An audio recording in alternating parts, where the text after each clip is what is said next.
अस्सलामुअलैकुम दोस्तों। आप जानते हैं कि एटॉमिक बॉम्ब इंतहाई ताकतवर और ख़तरनाक हथियार है और इसको मज़ीद ख़तरनाक इसकी रेडिएशंस बनाती हैं। ये रेडिएशंस हर तरह के जानदारों के लिए ख़तरनाक होती हैं।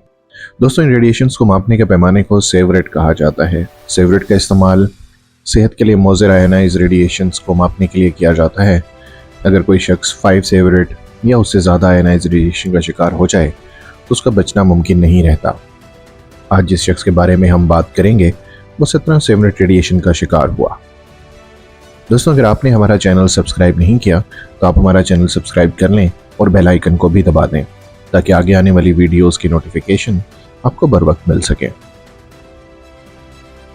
तो चलिए शुरू करते हैं आज की वीडियो। ये बात है 1990 की।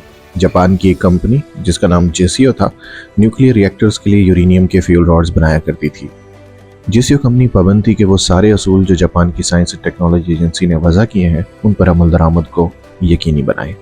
इन पाबंदियों की वजह से फ्यूल रॉड्स बनाने के काम में न सिर्फ वक्त ज़्यादा लगता था बल्कि कंपनी का खर्चा भी ज़्यादा आता था।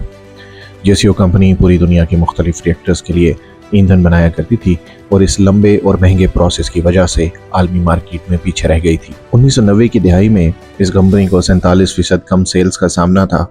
जेसीओ कंपनी की इंतजामिया ने अपने इंजीनियर्स के साथ मिलकर यह फैसला किया कि वो जापान की साइंस एंड टेक्नोलॉजी एजेंसी को बताए बिना अपने फ्यूल रॉड बनाने के प्रोसेस को तब्दील करेंगे। इस तब्दीली की वजह से काम जल्दी और कम खर्च में हो जाया करेगा। जेसीओ कंपनी ने इस बात को यकीनी भी बनाया कि ये सब जापान की गवर्नमेंट से छुप कर किया जाए। इस नई तरीकाकार में एक बड़े स्टेनलेस स्टील के ड्रम में ये सारा अमल अंजाम दिया जाना था, जबकि साइंस एंड टेक्नोलॉजी एजेंसी के मुताबिक ये अमल एक खास ड्रम में इंस्ट्रूमेंट्स की मदद से किया जाना चाहिए।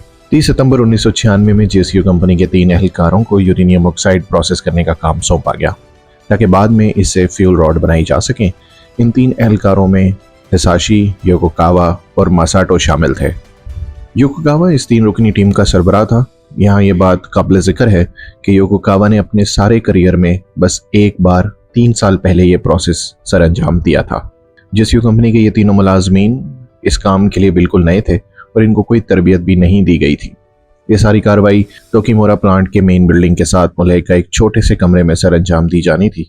यूरेनियम ऑक्साइड को साफ करने के इस अमल के लिए 2 दिन दरकार थे। पहले दिन मसाटो और हिसाशी ने छोटी बाल्टियों की मदद से बड़े ड्रम में यूरेनियम ऑक्साइड को डालना शुरू किया।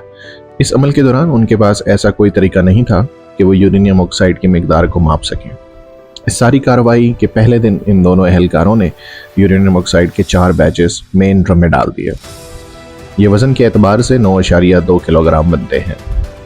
दूसरे दिन सुबह 10 बजे मसाटो और हिसाशी ने दोबारा से अपना काम शुरू किया और यूरेनियम ऑक्साइड के मजीद बैचेस को मेन ड्रम में बाल्टियों की मदद से मुंतकिल करना शुरू कर दिया। दोस्तों, यहाँ ये बात बतानी ज़रूरी है कि जो स्टोरेज टैंक इस काम के लिए बनाए जाते हैं वो लंबाई में होते हैं ताकि उनकी सतह का हुजूम से तनासुब ज़्यादा हो।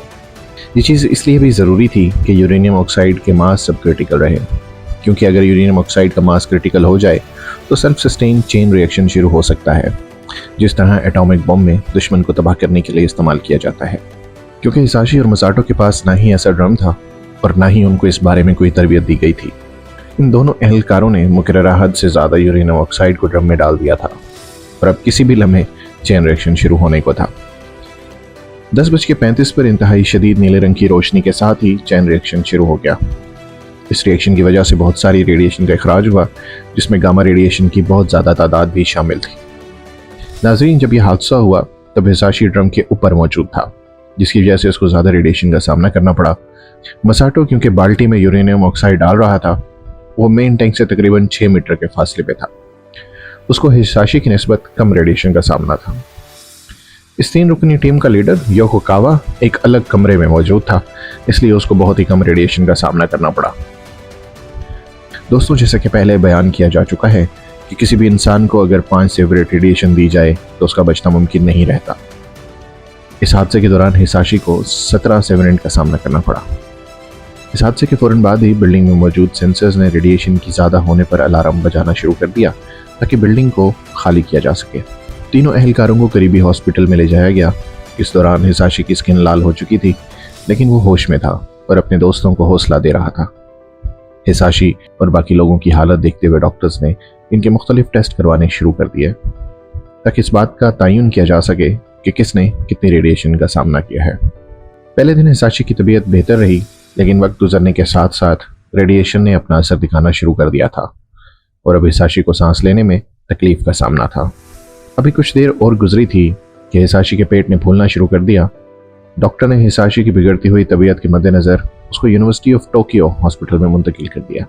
इस दौरान जब हिसाशी के टेस्ट की रिपोर्ट आना शुरू हुई तो डॉक्टर ये देखकर हैरान रह गए कि उसके जिस्म में मौजूद बोन मैरो में 100% क्रोमोसोम्स का खात्मा हो चुका है, जिसका मतलब था कि हिसाशी का डीएनए बाकी नहीं रहा, जिसकी वजह से उसका जिस्म मज़ीद कोई सेल नहीं बना सकता था। दोस्तों, इंसानी जिस्म में मौजूद डीएनए के अंदर वो सारी मालूमात मौजूद होती हैं जिसकी मदद से इंसानी जिस्म मुख्तलिफ केमिकल्स, एंटीबॉडी, सेल्फ रिपेयरमेंट वगैरह के काम सर अंजाम देता है। जिस तरह ज़ख्म का खुद ब खुद से भरना, बीमारियों से जिस्म का खुद ब खुद लड़ना, बालों और नाखूनों का दोबारा से बढ़ना, ऐसी चीज़ें शामिल हैं। हिसाशी के लिए अब ये सब कुछ मुमकिन नहीं रहा था। डॉक्टर्स ने उसको बीमारियों से बचाने के लिए आईसीयू में मुंतकिल कर दिया था ताकि उसको मुख्तलिफ जरासीमों से बचाया जा सके। डॉक्टर्स ने उस ज़माने के जदीद इलाज स्टेम सेल ट्रांसप्लांटेशन पर भी काम शुरू कर दिया था और हिसाशी की बहन ने स्टेम सेल डोनेट करने की हामी भर ली थी। लेकिन स्टेम सेल ट्रांसप्लांटेशन के बाद हिसाशी की तबीयत ना संभल सकी और वक्त गुजरने के साथ ही हिसाशी ने बहुत ज़्यादा प्यास की शिकायत करना शुरू कर दी थी, जो पानी पीने के बावजूद भी कम नहीं हो रही थी। हिसाशी की खाल भी उतरना शुरू हो गई थी और ऐसे लग रहा था कि गोया उसकी खाल पानी बनकर बह रही हो। वक्त गुजरने के साथ साथ उसके जिस्म पर मौजूद सारी स्किन ख़त्म हो गई थी और उसकी नसों ने फटना शुरू कर दिया था। हिसाशी इस वक्त इंसानी तारीख में सबसे ज़्यादा तकलीफदेह हालत में था। डॉक्टर ने हिसाशी के घर वालों को मशवरा दिया क्योंकि हिसाशी का बचना मुमकिन नहीं, लिहाजा तकलीफ से बचने के लिए उसका इलाज बंद कर दिया जाए, लेकिन हिसाशी के ख़ानदान ने ऐसा करने से मना कर दिया।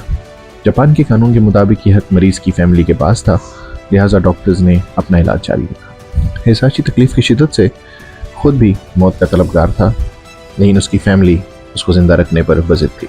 इस दौरान कई बार हिसाशी के दिल ने काम करना बंद कर दिया, लेकिन डॉक्टर्स उसको दोबारा रिवाइव करने में कामयाब हो गए।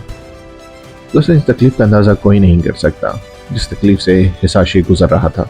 आखिर 83 दिन तकलीफ बर्दाश्त करने के बाद हिसाशी के जिस्म ने काम करना छोड़ दिया और इस बार डॉक्टर्स को दोबारा रिवाइव न कर सके। हिसाशी का दूसरा साथी मसाटो भी 7 माह इलाज करने के बाद इस दुनिया से चला गया। योकोकावा, जो इस टीम का लीडर था, उसको कुछ माह इलाज के बाद डॉक्टर्स ने डिस्चार्ज कर दिया और बाद में उसको सज़ा हो गई। इस हादसे के बाद जेसीयू कंपनी के खिलाफ इंक्वायरी शुरू कर दी गई, जिसके बाद इस कंपनी को मिलियंस ऑफ डॉलर्स का हर्जाना अदा करना पड़ा। नाजरीन, न्यूक्लियर एनर्जी इस दुनिया का मुस्तकबिल है, लेकिन उसके लिए ज़रूरी है कि एहतियात से काम लिया जाए। आज के लिए बस इतना ही। आप अपनी राय का इजहार कमेंट सेक्शन में कर सकते हैं, जो हमारे लिए बहुत अहम है। अगर आपको हमारी वीडियो पसंद आई तो लाइक और सब्सक्राइब करके बेल आइकन को दबा दें। अल्लाह हम सब के साथ दुनिया और आखिरत में आसानी वाला मामला फरमाए। अल्लाह हाफिज़।